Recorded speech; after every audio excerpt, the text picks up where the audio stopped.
Hey guys, welcome back to my channel, Traveling Taylor. Today I have another guest here with me, Mel Miles. Hey.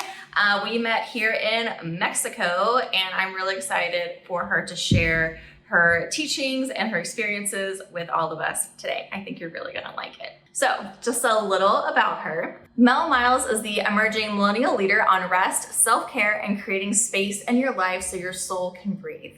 After quitting her dream job as an international expert on malaria at the Bill Melinda Gates Foundation, she sold all of her belongings and traveled the world solo.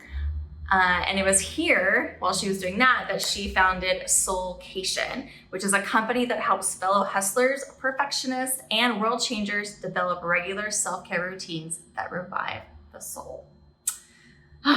It sounds so nice. So let's talk a little bit about Soulcation. It's kind of a new word that you've introduced into all of our vocabularies. So can you explain a little bit more about what it is and why you've become so passionate about it?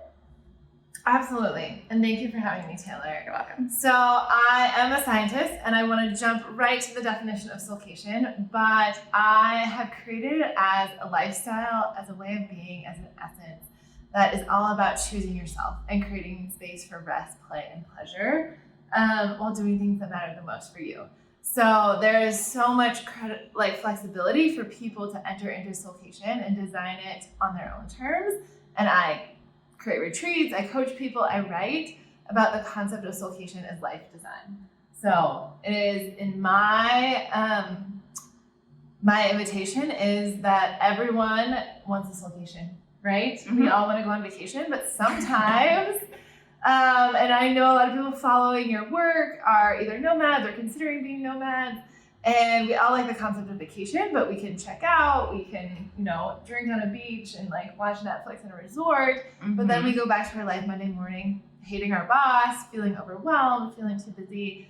And I just had this reckoning in my life. Why do we go on vacation and then go back to a life that we don't want to live on Monday? And what would be possible if we actually took the things we like to do on vacation and started to design them into our everyday life? So whether we're traveling or not, that we are living a life we don't need a vacation from most days. I love it. Living a life that we don't need a vacation from. That is would you say the essence of Soulcation? Absolutely. So you don't need to book a resort. You don't necessarily need to get on an airplane to have a Soulcation, but it does require intentionality around designing your life in a way that feels sustainable and energizing and restful, rather than a life where you're always responding to other people's demands, where you're overwhelmed, where you're taking on too many things and you're deprioritizing yourself and your own joy for the sake of, in my story, it was climbing a ladder. It was doing meaningful, impactful work in the world, but it really was at the expense of my own emotional wellness. So you read my bio, but my story is I actually had a panic attack on the bathroom floor at the Bill Melinda Gates Foundation, and my mom had recently passed away, our relationship had ended, and I had come to the end of myself. And I realized that I chose kind of current success and current achievement over feeling good. And I decided to redefine my life around the feelings I wanted to feel, which was joy and peace and that vacation feeling. And so Soulcation is all about bringing that vacation feeling to life. Yes. Awesome. Yes. Yeah. Thank you for giving us a little bit of background of how you actually got to. I know it's a lot more than kind of what we've gone into, but that's kind of what led you on this path. And it's important for people to know that I've walked it, right? I was actually not trained in this field, but I had my own reckoning, right? That broke me and that landed me helpless in a life where on the outside it looked great, on the inside it was terrible. And I didn't know how to admit that to myself, let alone everyone else, because I felt so guilty. And maybe you have a great job. Maybe you're you have a great house. Who are you to sell it all and go work remotely? Or who are you to do this when you have so much to be grateful for? And so I personally had to go through changing those beliefs and doing that inner work in order to get to a place where I was ready to create this business and live the life nomadically as I am now. Yes. Do you want to talk a little bit about sort of the nomad life that you've started creating for yourself? So you've traveled a lot in Africa as a malaria expert, but also just in general and for different projects. But this is the first time that you've done the work and travel lifestyle for yourself. So can you just talk a little bit about that journey and like how come travel is important to you? Yeah, thank you for that question. And for people watching who have a 9-to-5 job and who travel just feels like a dream, I totally resonate with being there because I was there, had a great job, and yeah, got to travel the world for work, which I find is very, very different than traveling on your own terms. Yeah, I never liked traveling for work. Yeah. Isn't that weird?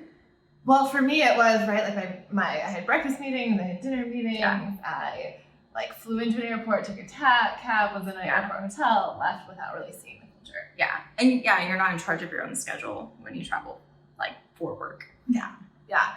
I am surprised that I have come to love this lifestyle, Taylor.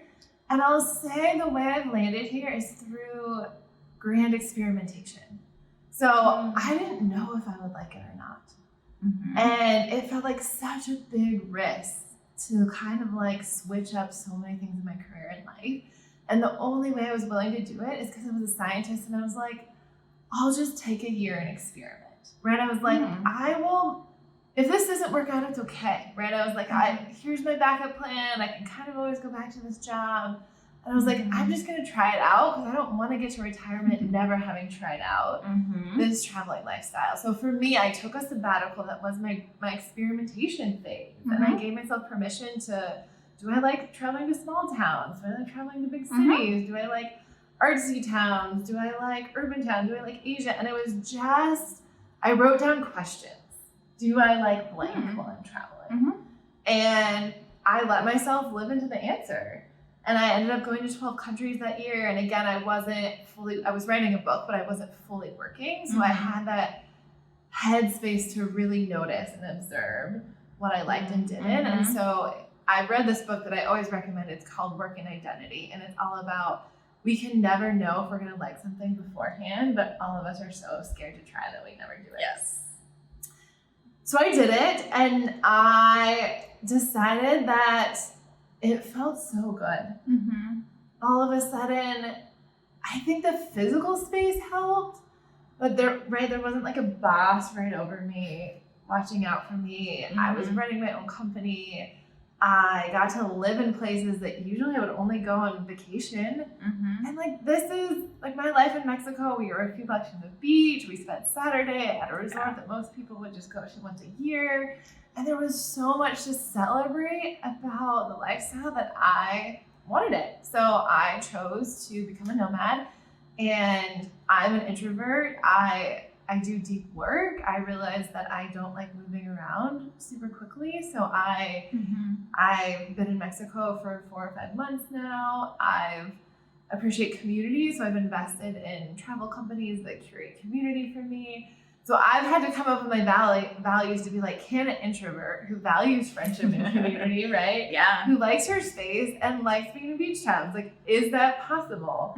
And I found that the answer is yes, but it required me to name my values out loud first. And different nomads have different whys. I think my why is because, again, play, rest, and joy, having those as part of my life makes me a better thinker, leader, and business owner. And I find that I can do it better in places like this than I can in the hustle of a big city and going to a 9-to-5 job every day.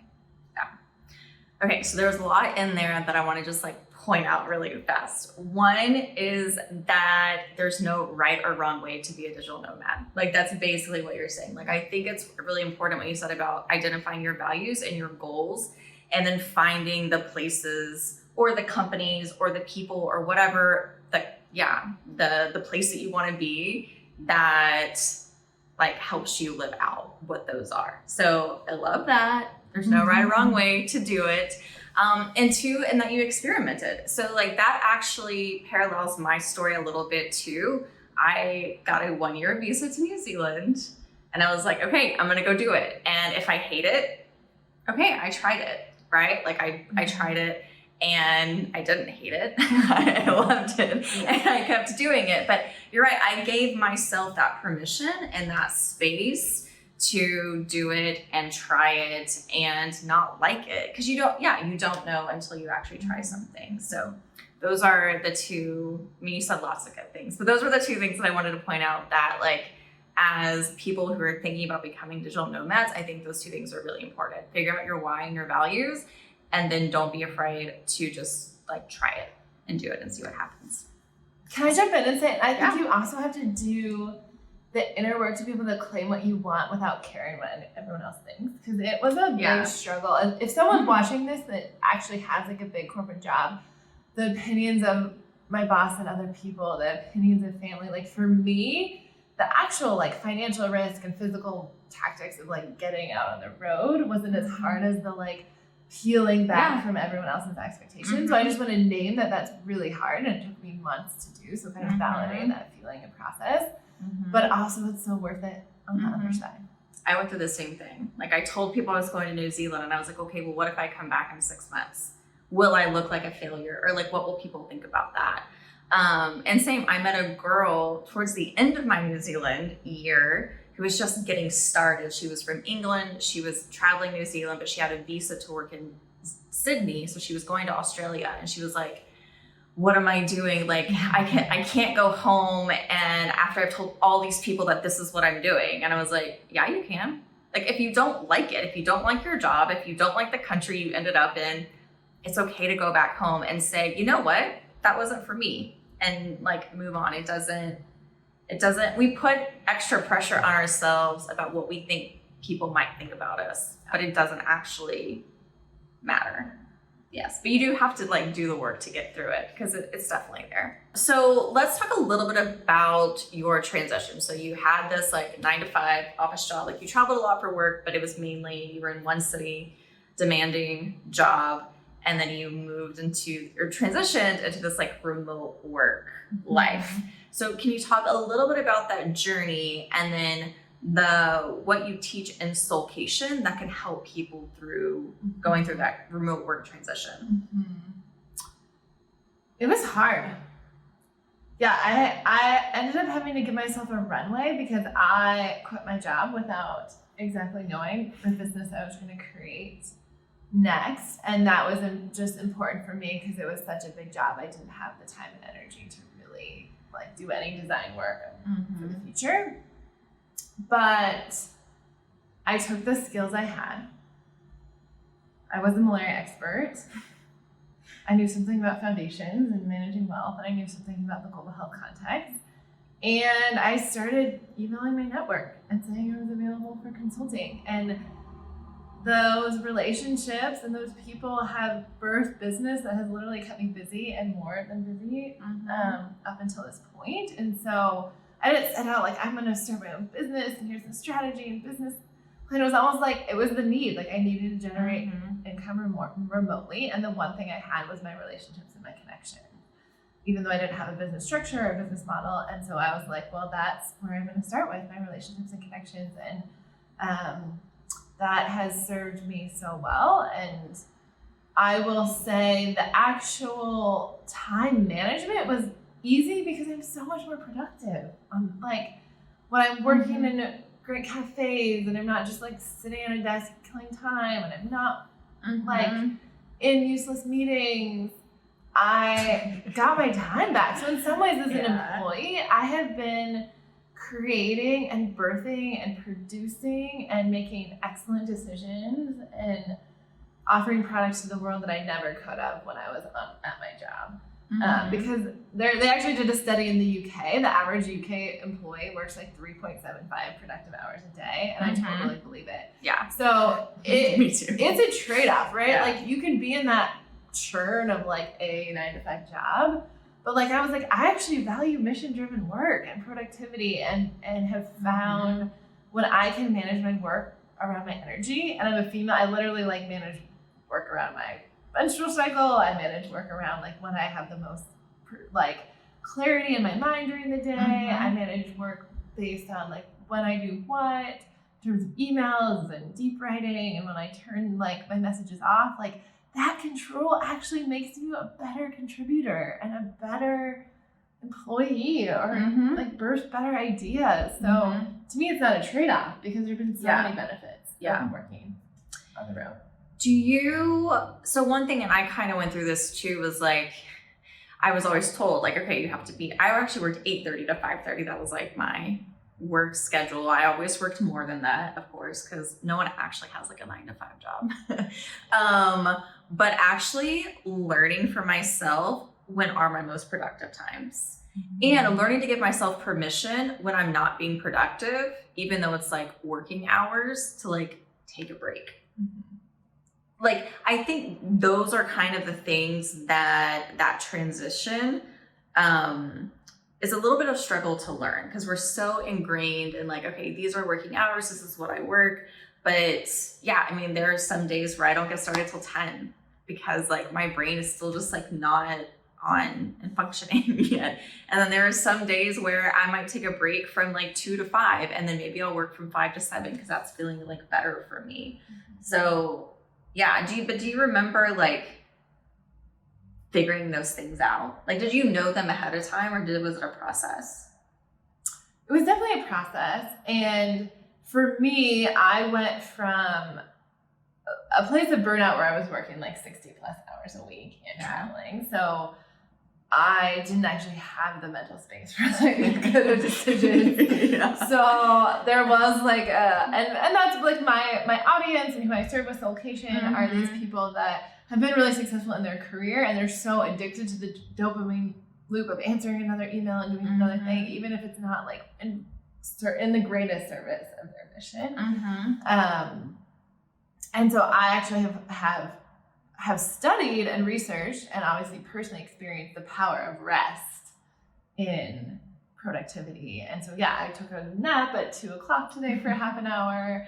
I fully give myself permission. I take dance breaks during the day. I try to use embodied practices to support me. I move around the city and work in different places, and that all, again, it's like clearing the clutter and the noise so you can help achieve your actual goal.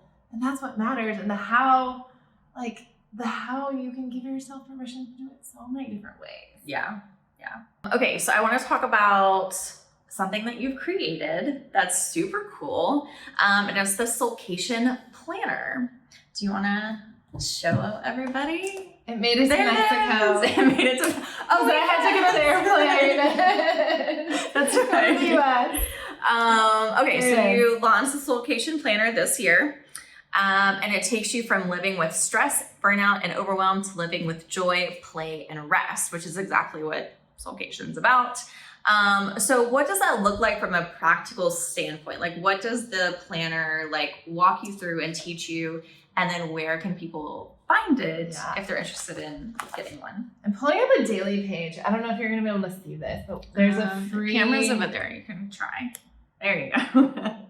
You can cut that out if you want. There's a free download on my website, so people can all access this free daily page. And I think it speaks to your audience that when you're on the road, there's a lot changing, right? There's new grocery stores, there's new like routes to cafes, there's new people, there's so much mental energy that goes into new things that I've found what saves me is rituals and rhythms.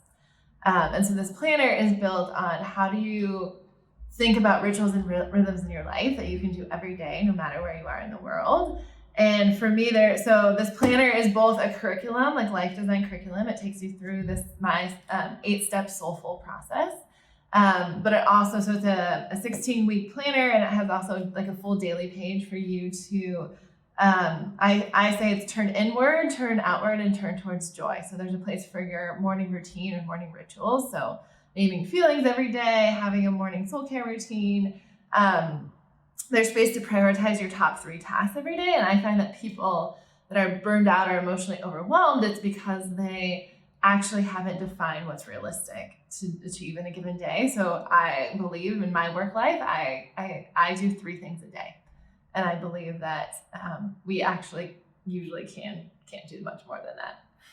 So I prioritize my 3 most important things for the day, and then I also plan my rest and play and how I'm going to recharge during the day. So I'm setting the same intention as my work to-do list as I am like my life list. And I think digital nomads, that's what excites them about the nomad life, and just like to finally have energy around fun and play in their life. Mm-hmm. But if you actually haven't really practiced it, or you don't have fun in your normal life, you're like, oh, what do I do? And so I found really successful people in their work life often put less intention into like learning new things or connecting with new people or doing things that make them happy. So a lot of this planner offers a structure for how they can plan like a happy list. And and it could be a bath, or it could just be like, you know, like pouring a glass of wine and listening to your favorite playlist. Like, it doesn't have to be extravagant. Sometimes it is, but I believe that when you literally work your whole day until you reach your breaking point, your nervous system goes into like numbing rest.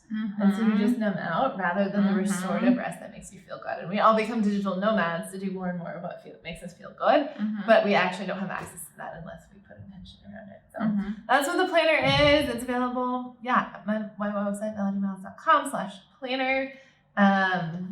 And I'll put a link in the description below.